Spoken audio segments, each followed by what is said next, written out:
Hey everybody. Hopefully you can all see and hear me. If that is the case, can you put that in the chat that you can see and hear me?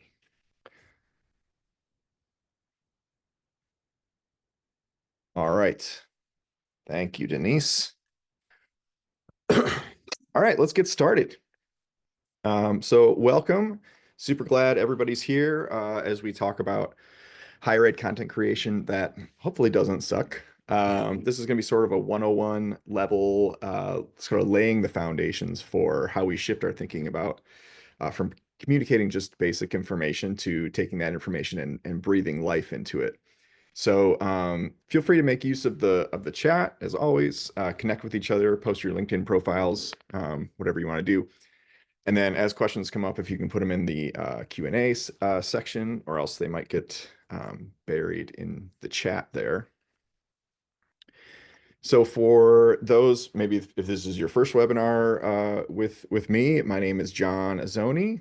I am the founder of Unveiled, and we're a video production company that works specifically with college marketing teams around the country on their storytelling and marketing video content. And I also host the Higher Ed Storytelling University podcast. And on that show, we bring in Marcom leaders from both inside and outside higher ed to talk about all things content creation and strategy. And I'm super active on LinkedIn, so you can follow me there for mostly daily content. I write about storytelling on my blog and also in some higher ed publications like Inside Higher Ed and Bolt. And then so on paper, my world is video, but I am a content creator, both written and video content. And so this webinar will probably lean a little video heavy. But if you're here wondering how to write better articles or something like that, we've got plenty of stuff for you. I'm gonna take one of my AirPods out so I can not hearing my voice inside my head so much. Okay. All right, so I've been in the video world since professionally since 2010. Led a wide range of projects, commercials, mostly corporate videos, commercials, documentaries, events, weddings, that kind of thing. Um, you name it, I've probably done it. But one thing was clear, and I know that higher ed gets a bad rap for creating boring content, but really it's not just higher ed. I've seen companies and nonprofits in all industries, and we all suffer from the same thing. So like they all want to, when they go to create a marketing video or a piece of marketing content, they want to just say what they want people to hear, or they want to approach it from just a very point blank informational type of perspective. And so that's also very prevalent in higher ed.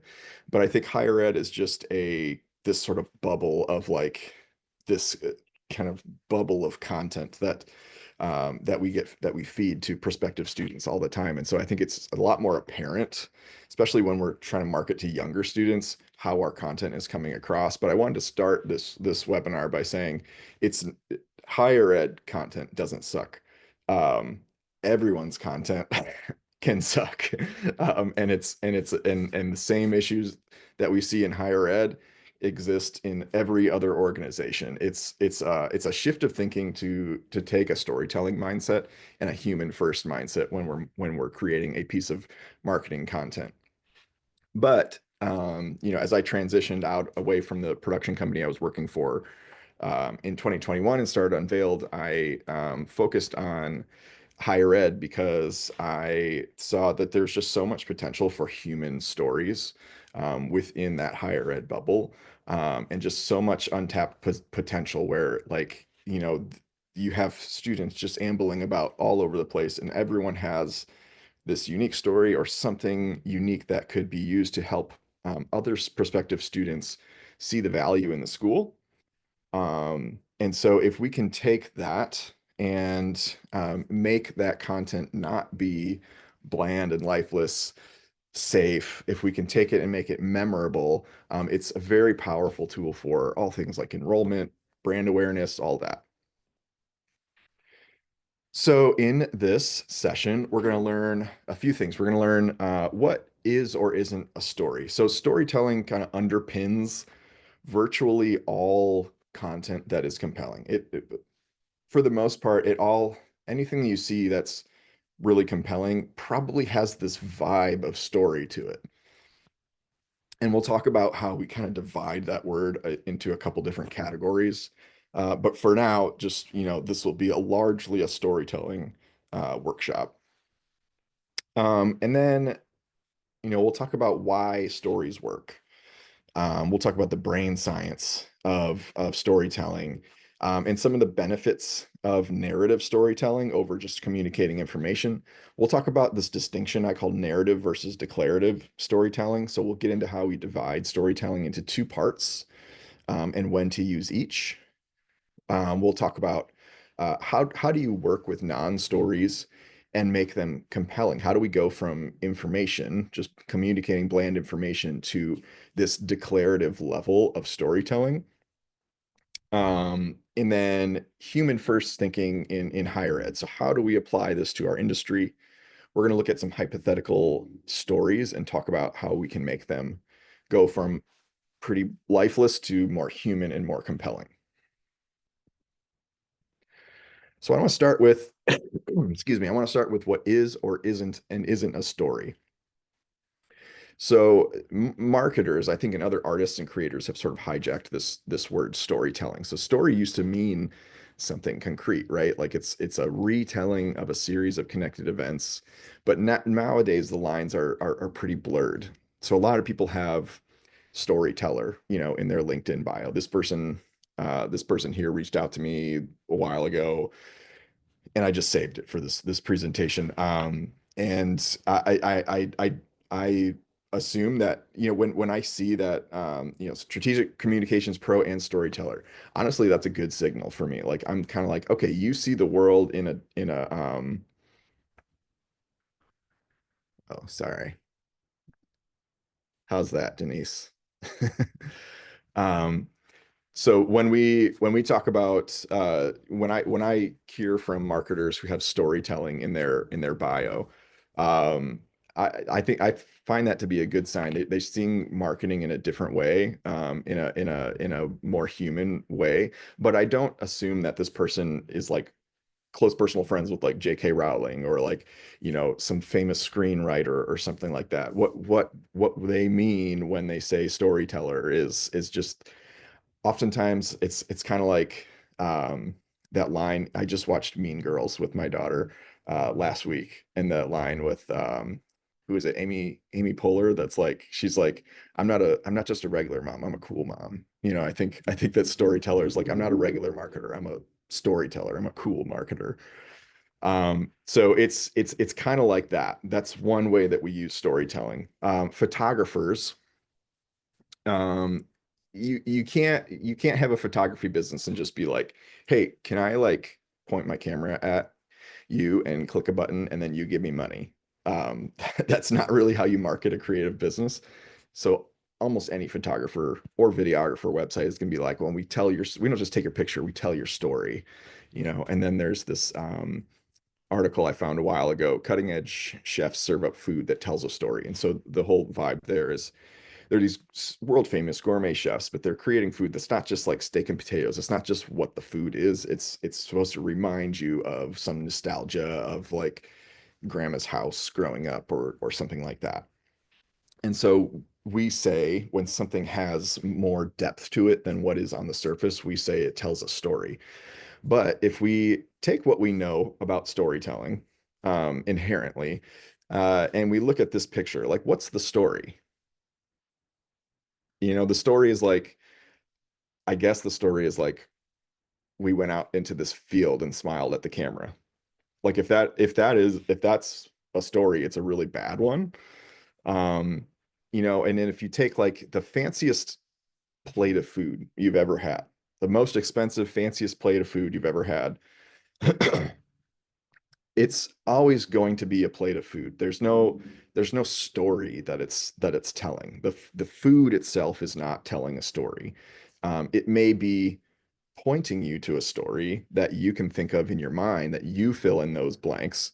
But the food itself is not telling a story. So I think that's where we get a little bit confused. What they really mean is, if a marketer is saying I'm a storyteller, I think what they mean is they're interested in pulling out the soul of an organization and communicating that soul in a unique way. Or a photographer is like saying like I want to take your picture, but I want this to mean more than just that. So it as we'll talk about a little further in this webinar is that a lot of like young people use the word literally, and it doesn't actually mean literally. It's more often used as like an emphasis word to put a point on something. So I think we have the same thing going on here with storytelling. Storytelling is sort of that emphasis word. It's like, here's a piece of content, but it means more than just what's on the surface. So it's telling a story. So it's that emphasis point. And so I want to have us embrace or both meanings of the word story and storytelling. Literal stories, literal narrative stories where things happen, but also these like emphasis stories, or what, as we'll talk about later, is what I call declarative stories. So if you take any of these examples, let's take this photographer, for example. We went out into a field and we took a picture and we smiled at the camera on a sunny day. Let's contrast that with something like this. This is one of my all-time favorite higher ed videos. I want to watch it, and then we'll talk about it a little bit.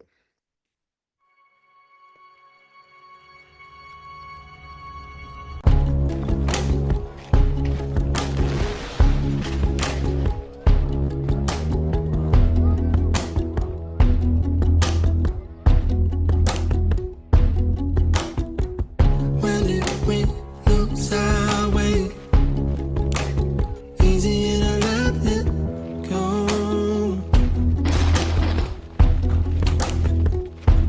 Call me when you made up your mind, but you won't. Caught up in the way that you break my heart. Only love could ever heal this harm.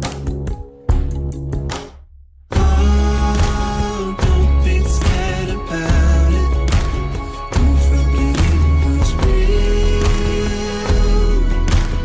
Do you remember the way it made you feel? Do you remember the things it let you feel? Oh, when you think about it, do you remember me?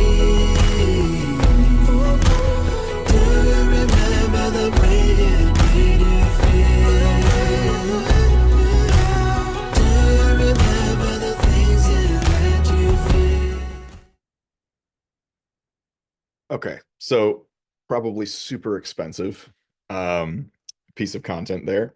But one of my favorites because it just has this element of humanity to it. Just amazing storytelling in such a short period of time. That's the other thing that I like about it. It's not a whole documentary, but they do the job of communicating so much emotion and information about the school in such a short period of time. But what's different about it from a lot of marketing content that we see? Uh, you get sucked into the narrative, right? Like immediately you empathize with this character. There's a plot, things are happening. And so if there are two words I would like to tattoo on everyone's forehead, mine including, it is that the first word is things and the second word is happened. So that is how we define what an actual story is. So no matter how people say, oh, we need to do a better job of telling our story as a school, or oh, we want to tell this person's story. An actual story is things happened. If nothing happened in your article or your video, you don't have a story. You have information. You can dress that information up in a fancy font. You can put a really dramatic, like Braveheart-esque soundtrack underneath. If it's a video, it's still just going to be information. It's not telling an actual story. So the beauty of storytelling is um, is this idea of an emotional bond. So narratives are the reason we get bonded to our favorite shows, right? So my wife and I always have a show that we're looking forward to. It's like how we date. Like we we're with young kids, you know, we have to like hire a babysitter and all this stuff. So it's like, all right, let's not spend that money. Let's just like watch our show after the kids go to bed. Um, when we were in our Yellowstone phase of life, I bought a $13 cowboy hat off Amazon that I would wear while watching the show. My wife and I, Laura, we would talk only in Southern accents to each other.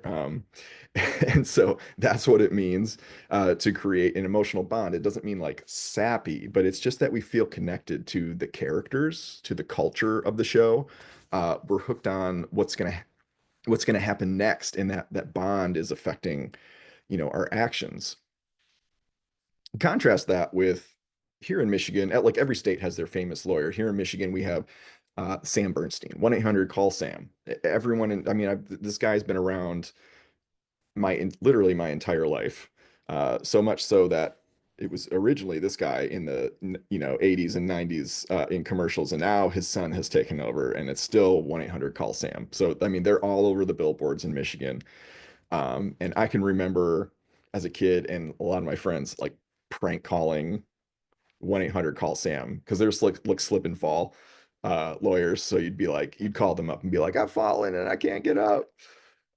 So like that's just what we grew up with. But you won't catch us at the dinner table, like my family being like, man, I really hope some Sam Bernstein commercials come on later. Like, you know, they have these claims that's like Michigan's first family of law. There's a no fee guarantee. You know, okay, great, all great marketing talking points, but that is information, and that's not going to suck us into like go out of our way to watch that piece of content. Nobody sits down and binges Sam Bernstein commercials here in Michigan. At least I've not met one person yet. But however, like as we'll discuss later, you still like even if it's not a story, there are things that you can do to make content compelling and kind of hit that storytelling threshold. Um, but for now, I just want to say that, you know, things happened is an actual story, and that's really what creates that emotional bond. So I want to talk a little bit about some science here. I did not, you know, I'm the last person that should be talking about science, and so I'm relaying studies that I that I found. I did not do the science here, but the key ingredient at work here in storytelling is transportation, and so this is a phenomenon where you're immersed in a story, and we lose our sense of space and time, and we're imagining these events playing out. So that's in video, that's in written narratives, um, even news articles. You know, that the point at which you kind of just really sink in and start to you're envisioning, you're creating the scenes visually in your mind.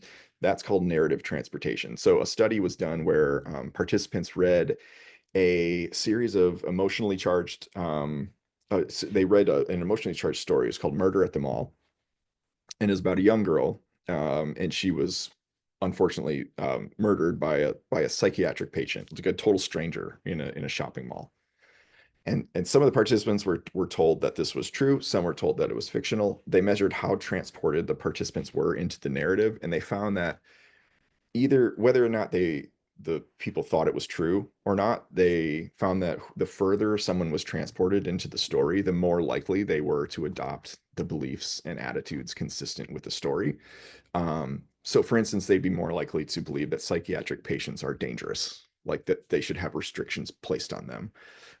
They are more likely to believe that you could just leave your house one day and never come back. That reality is closer to you than statistically it might actually be. So we see that too in horror, like horror, if you watch like a horror movie or scary movie or something.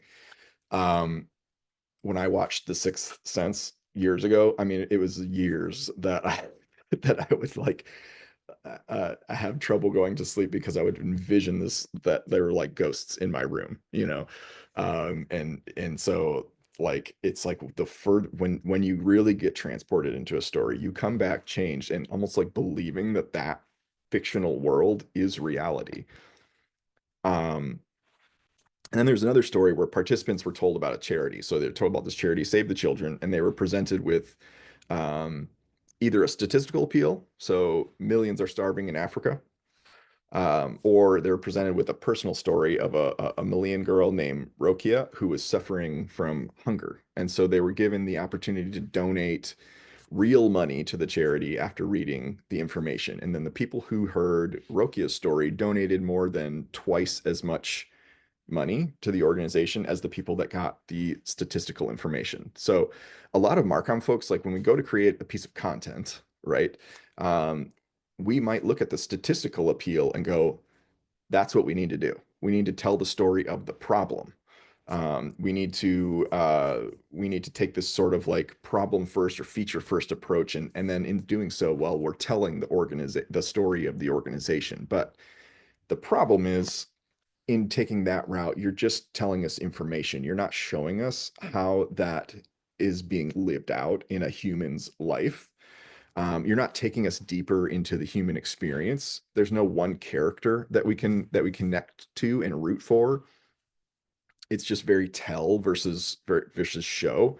So when we think about tapping into, the benefits of storytelling, and we think we're doing that, but we're just communicating bland, lifeless information. Like just because we wrote an article, we would check the box and go, okay, we did a storytelling thing. So we must be accessing all the brain science that goes with it. But you're not. Like if you're not creating content in a fashion that is creating this narrative transportation effect, in many ways, it's probably just bland information. So that's a lot about narrative storytelling. So I want to kind of take all of what we've just talked about. I kind of want to backpedal a little bit, because this is a webinar about creating content. This isn't a webinar about creating documentaries or writing novels, literal stories. So much of content creation in marketing, higher ed is no different, really isn't a story. But that doesn't mean that it's bad.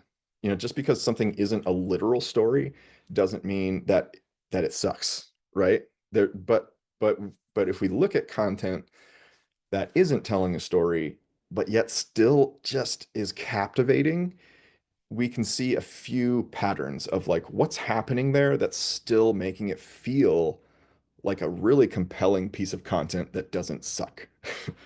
So I want to look at one such piece here. If you follow me on LinkedIn or you follow my newsletter, you've seen me post about this video multiple times. So maybe this is the fourth time you're seeing this video, but maybe it's the first, but it bears repeating. I want to watch this, and I want you to just take note of how you feel when you're watching this.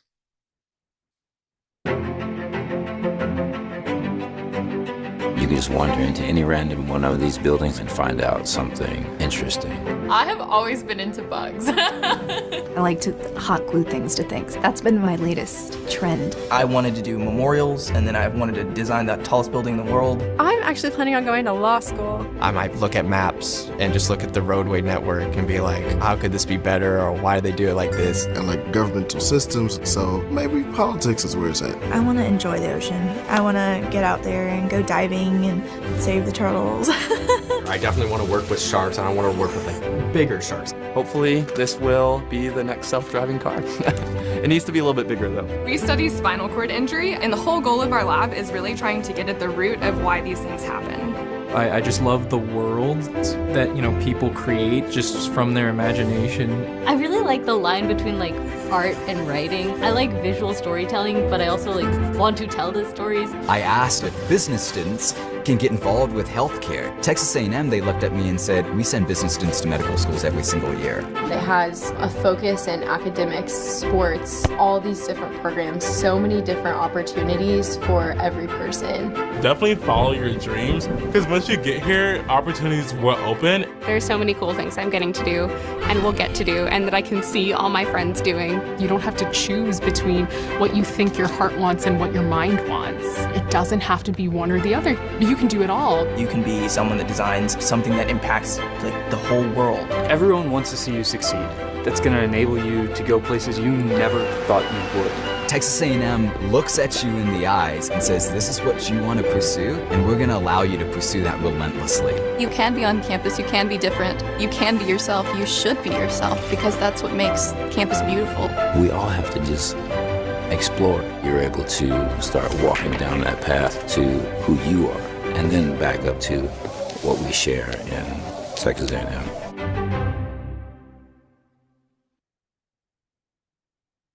Okay. One of my favorite videos. One of my favorite like non-story videos. So side note, Warren Cook is the director of this from a production company down in Texas. If you go on the Higher Ed Storytelling University podcast, that's the podcast that I host. We did an interview with Warren that was, I believe, 2 episodes ago. So it's very recent, and he takes us behind the scenes of how marketing decisions were made, how casting decisions were made. So Stephen, that might be an answer to your question, how you go about uncovering or discovering these stories. They talk about how they casted for all of these people, and also talked about how they just kind of randomly came across some people that were really interesting. Like, they didn't cast the cosplay scene. They didn't cast those folks. They were just out doing a location scout, and they saw this group of people dressed in cosplay. And they just went up to them and were like, hey, do you want to be in a video? You're like really interesting. So that just totally fit the vibe. But the thing here is it's not a literal story, right? Nothing happens in the video. There's no plot. It's just a mashup of statements, right?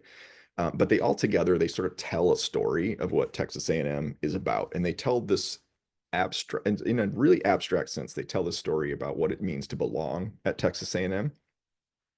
And what's interesting about this video is how it feels. Like, it feels different. It feels real. It has personality. It's really human. Like, in most higher ed, scenarios, like if you were to go to your leadership and be like, hey, I want to create a video, and I want someone to say, I like to hot glue gun things to things. They're going to be like, let's not spend money on that.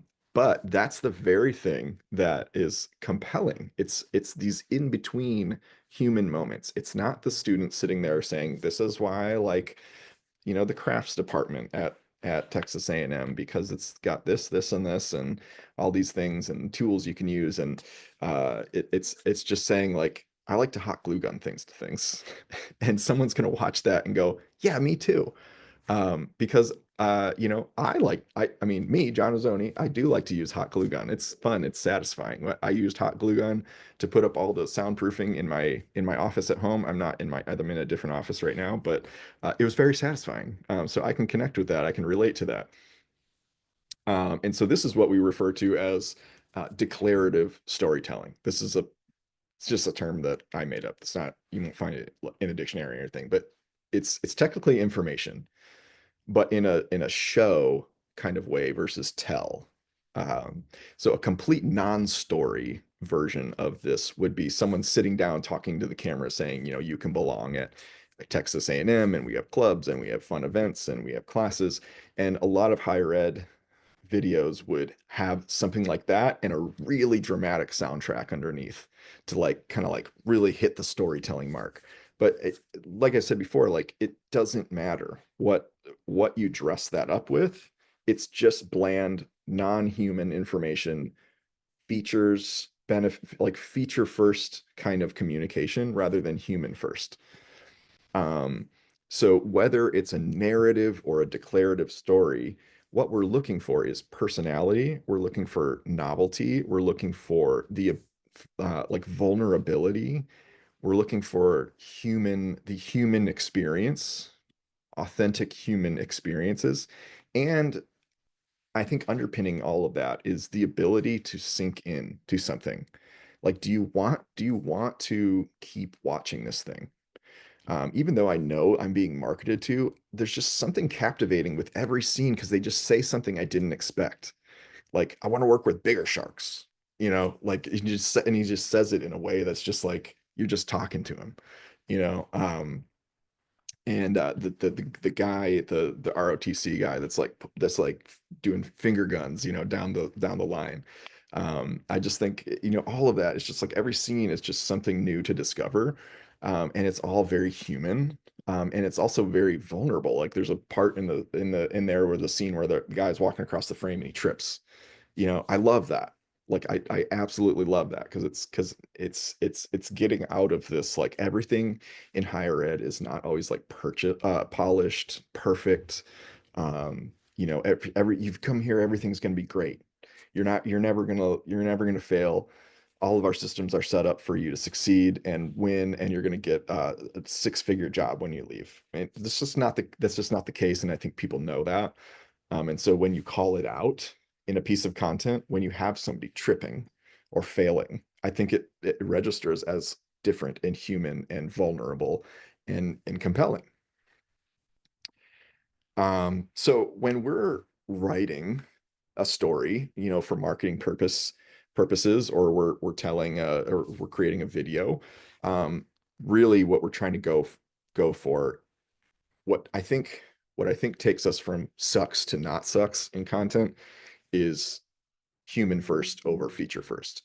And I want to preface that, or make a disclaimer here, that there is all kinds of room to talk about features. At some point, you do have to talk about the features that you offer. You can't just tell stories all the time and like talk about hot glue gunning things to things. At some point, people need to know, like, what is it that you offer? Like if I'm I always like to use the example, like if I spring a leak in my house, and I need to hire a plumber, and there's water gushing out all over the bathroom floor, I don't want to go on to your website and hear how your grandpa started the plumbing company. I just want to know, like, can you help me now, and how much?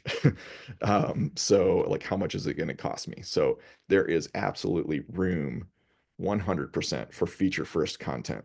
But if that's all you're doing, and you're going feature first from bottom of the funnel to mid funnel to top funnel, all of it is just, this is how we do marketing. It's just talking about what we offer.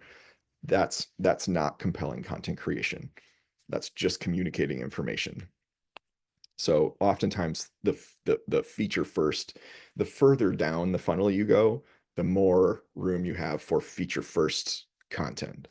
Top of funnel though, people don't care. They're not ready to hear about the features because they're not even thinking about going to college. So why would they want to sit through a video that talks about the engineering program, and all the facets of the engineering program? So that's kind of what we're going for here. And Steve, I wanted to address your question. I'm trying to pull double. I'm like a terrible multitasker, so I'll see people ask a question, and I'm like, all right, I need to get to like a pause where I can actually use my whole brain to like think about that. But Steve, like, yeah. So one of the things, like the thing that we do at Unveiled is we have a casting process, and I highly recommend this process. We have any school can do it. We use a tool called Bonjoro, Bonjoro, and it's an online web-based application. You can set up a custom portal for the ask that you're going to make, and then you just email this link out to your whole list, and then people can submit videos telling their story. So we have ours set up when we work with clients to take them through a process of like, here's what we're looking for in a marketing story. We're not looking for why you liked the school 5 stars. We're looking for, did something remarkable happen? Did you overcome a challenge? Did you form a close relationship with a professor that was life-changing? Bonjoro. No, I'm gonna put it in. I think it's Bonjoro. Yeah, thanks, Maddie. So yeah, we've started using that. It's a little clunky. It's not like the best. It's not the best. It's not the best software, but it really does do a great job, I think, for my purposes in casting, of getting people to show up and tell their stories and tell something interesting about themselves. And then you can actually, what's cool about it too is that Bonjoro will also automatically create a transcript of their submission video. And then you download all those transcripts, you put them into ChatGPT, and then you can say, like, here's our priorities.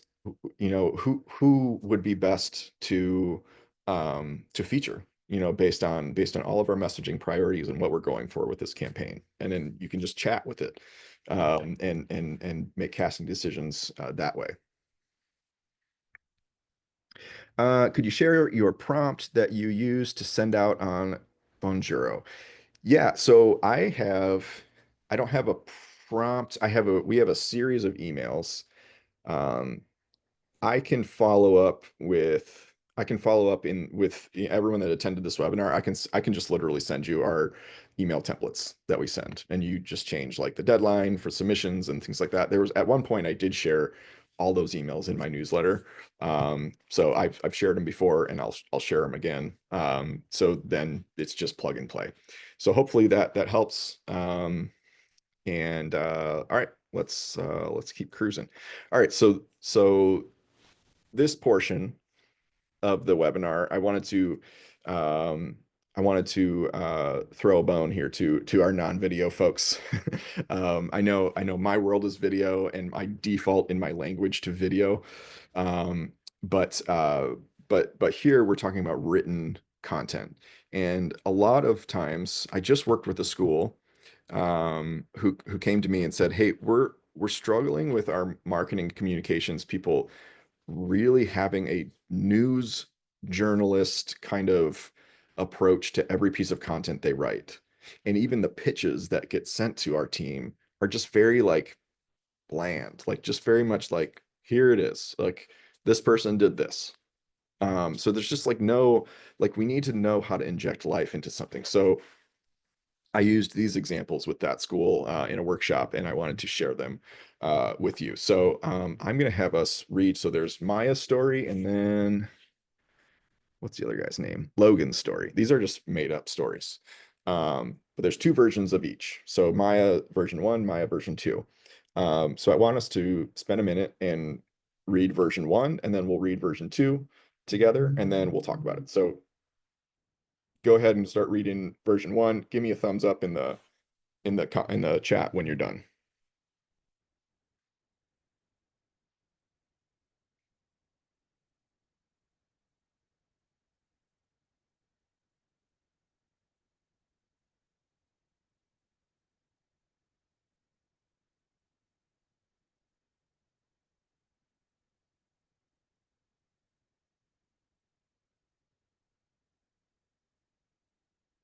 Okay, cool.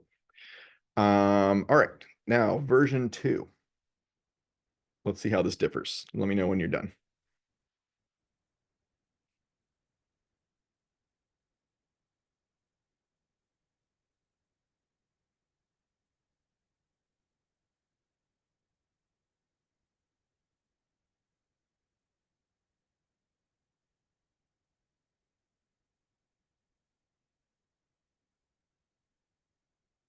You guys are fast readers. Okay, cool. So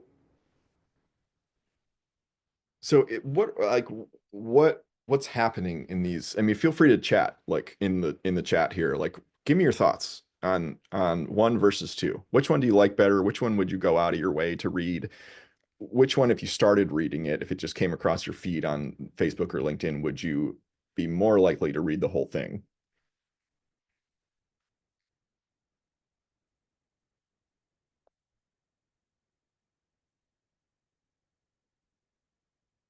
Okay, cool. Is there anyone that would say 1 is more compelling? I'm curious. And don't be shy if that's true. I'd love to hear why. Not a fan. Cool. Yeah, I mean the yeah. And what we see in version 1 is very typical of a sort of a news style case study type of student story. And I see this a lot. I see, like, you know, I'm on LinkedIn all day, every day, for better or worse.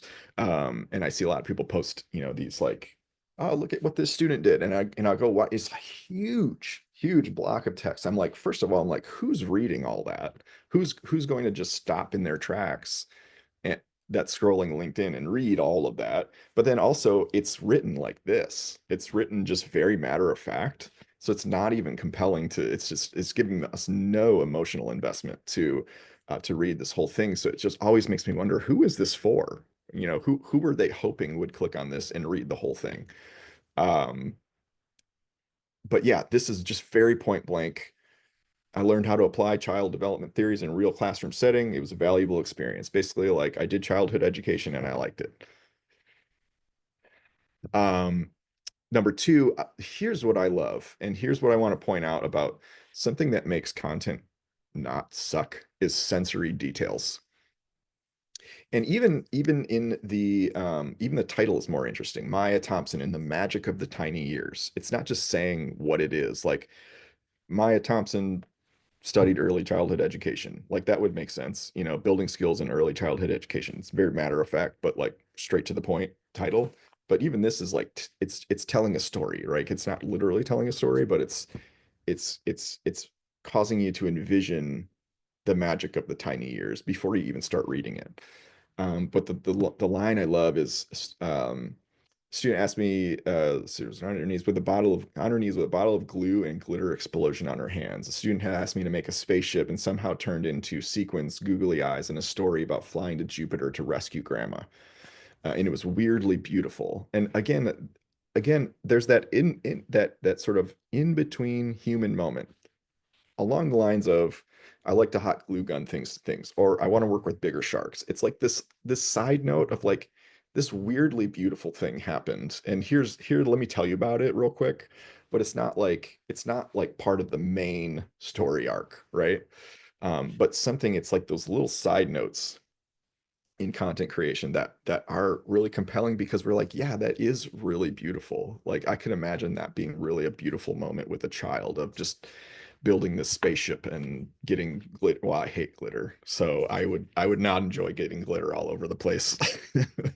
My kids have a whole art corner in my garage, and sometimes I keep my video gear out there. And yesterday I had to get the like my cases of video gear. It's all protected inside, but I had to get the leaf blower out and blow glitter off of all the all the cases. But yeah, so number 2, way more compelling. I want to move on to the second version here. Let's read version 1. Let me know when you're done.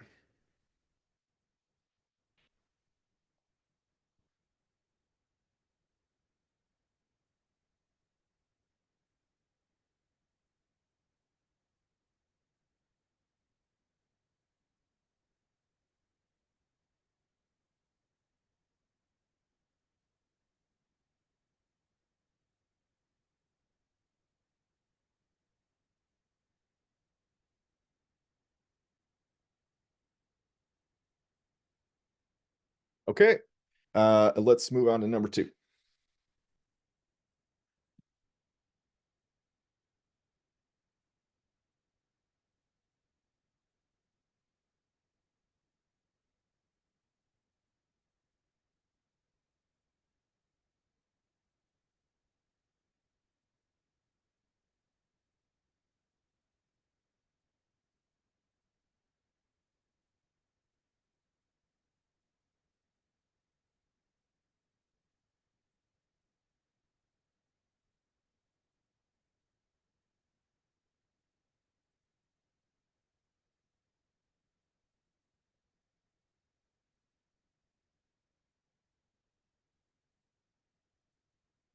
Okay.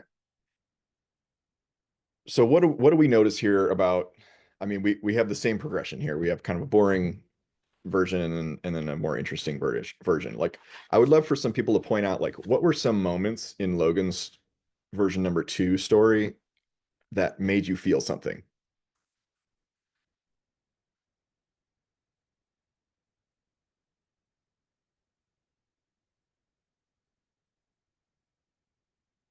The title. Yeah.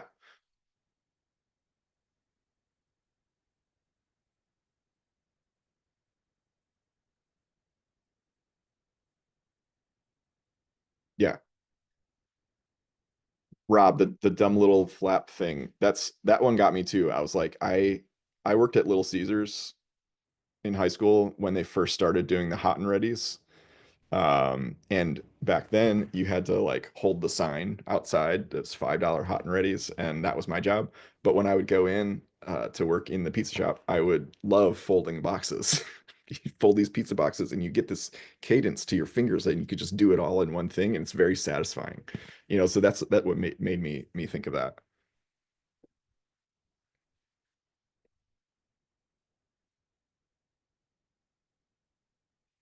So someone mentioned the title. This is what I wanted to kind of point out too, was that even the title is more interesting. It's not necessarily clear what the article is about, but it doesn't really matter. And when I don't know if you followed me announcing this webinar on LinkedIn, and we were debating about what to call it. It was higher ed content creation, but make it not suck, or higher ed content creation, but make it not boring. And people unanimously chose suck, except for my wife, who said, I don't like the word sucks. And so every time a new person commented saying, choose the suck one, I made sure to show her. So, because I don't get to be right very often. But one of the things I noticed in the comment section is that people were editing the title for me for clarity. Like, they would go, do the sucks one, but just call it higher ed content creation that doesn't suck. And I was kind of like, no, that takes the life out of it. It takes that meme culture conversational vibe out of it and just makes it like just like kind of what you would expect. And so even in the title, we can inject some feeling and story, elements of story in there. Cool. Anything else? Anything else that you want to that pull out? Matt, thank you for reminding me to talk about the pictures. Okay. This was one thing in the school that I worked with recently. They sent me an article that was very much like Logan's story here, and it had a picture of the boxes and Logan, different guy with a different name. And they even pointed out to me, like, they said even these pictures are boring. and so when I worked with ChatGPT on creating these stories, we created these visual characters and created this contrast even in the imagery. But going back to like Maya, it's the boring version is like, here's Maya and here's a classroom. Like none of these really tell a story. Like, this is why I would say, like, photographers that say, I want to tell your story, like that's never going to be a story if someone's just looking into the camera and smiling. Like, like, I don't know where you justify saying that that's storytelling, because nothing's happening in the scene to tell a story. But here, now we've got a story. Now we've got things happening. We've got emotion. We've got, authenticity, real moments. And I love that, too, we even get the picture that the kid drew for her. And now we're telling a story, even just in the imagery. We're kind of following up with, like, it's a little more like, here's what happened, kind of thing. Same thing with Logan. Here's some boxes. Here's Logan with his backpack. Versus here's Logan being really satisfied with folding boxes, which I love. And then here's Logan in his room. ChatGPT still got a little ways to go to spell Pokemon right. But you get the idea. I mean, I also, as a kid, loved rearranging my room. So I just connected with that. And I think interesting content has a way of making you reflect on your own experiences And you don't get that by just communicating broad, vague information or vague platitudes. Nothing, you don't spark any memories by just saying we have small class sizes and world-class professors. That doesn't access anything inside of me to make me feel something or remember something in a way that would help me connect with the person that you're talking about or the program that you're talking about. So what I think underpins all successful content is the questions that we ask. If you want to go deeper on interview questions, there's a QR code there. We did a whole webinar last month on the art of the interview. So this is just a little teaser about that. But so like a good question would be, what did you do during your internship, right? But what's someone going to say to that? You can pretty much predict what they're going to say. They're going to say, well, I did this and I did that, and I got to like learn some things and blah, blah, blah. There's no sensory details that, you know, really are likely to come about from that, or no like human kind of elements. But if you say, can you tell me about a moment during your internship where something clicked for you?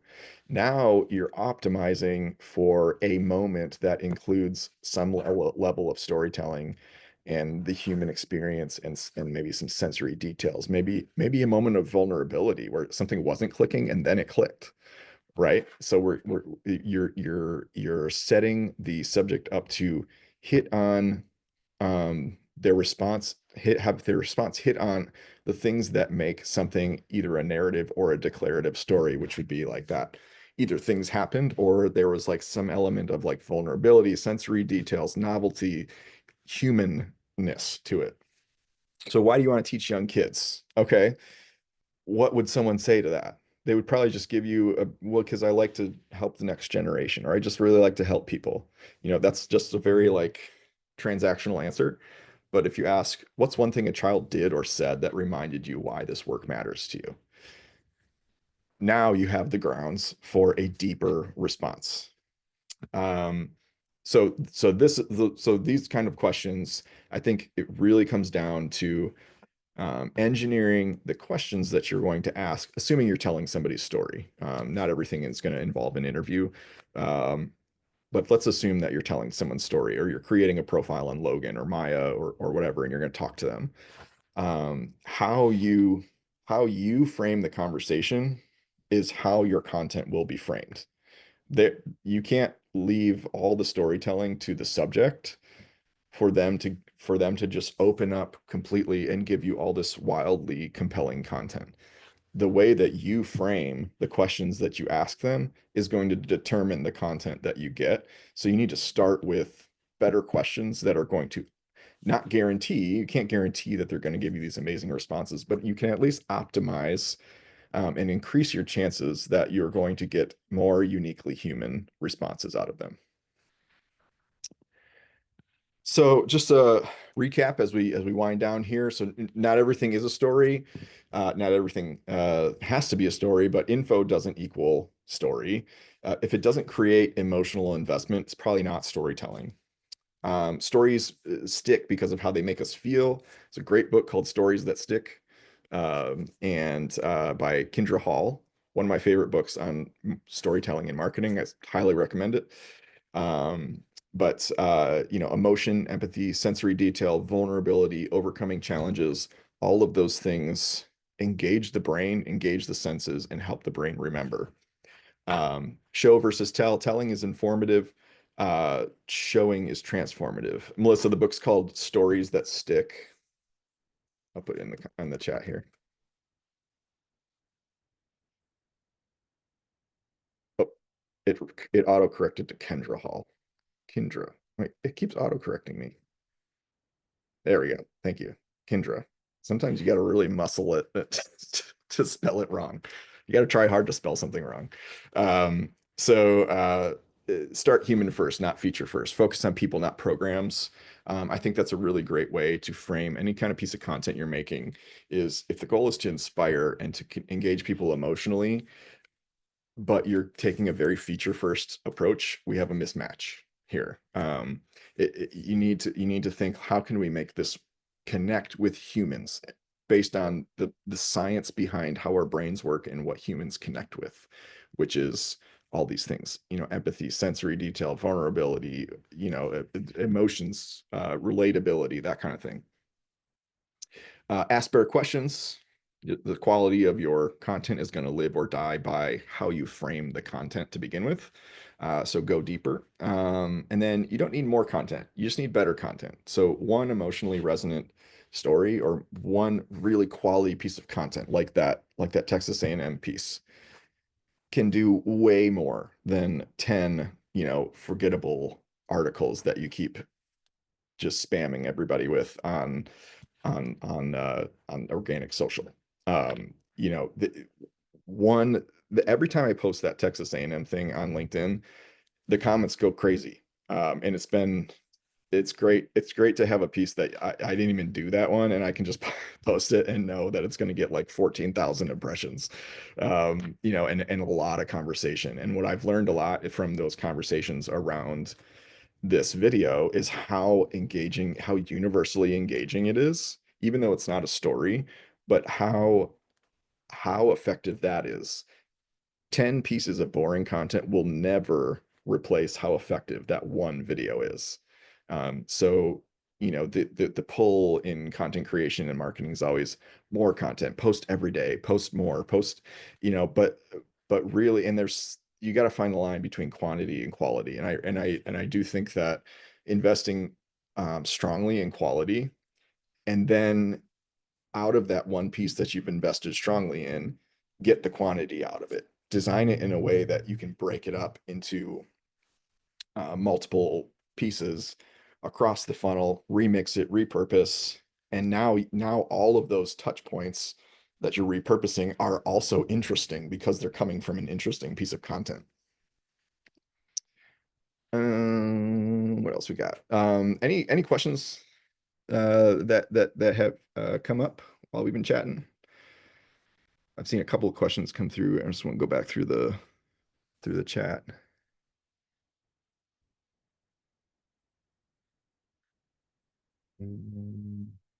Let's see if okay, no one posted anything in the Q&A. That's fine. We can just keep questions in the chat if you have any.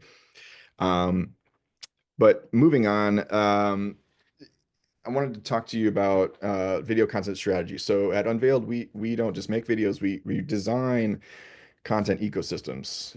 So whether you're going to outsource this video, hire a production company, or whether you're trying to create content in-house, particularly with video, if you're trying to up your video game and maybe you've got an in-house team already that is doing stuff, but you need to bring clarity to like what they're creating, how they're creating it, why they're creating it, and turn those scattered efforts into a clear, actionable plan. That's what we can help you with. Current pricing, if you're interested, is $2,500 through August. It's going to go up to $5,000 in September, as we've been doing more and more of these, and they are getting more involved, and we want to provide more value in them.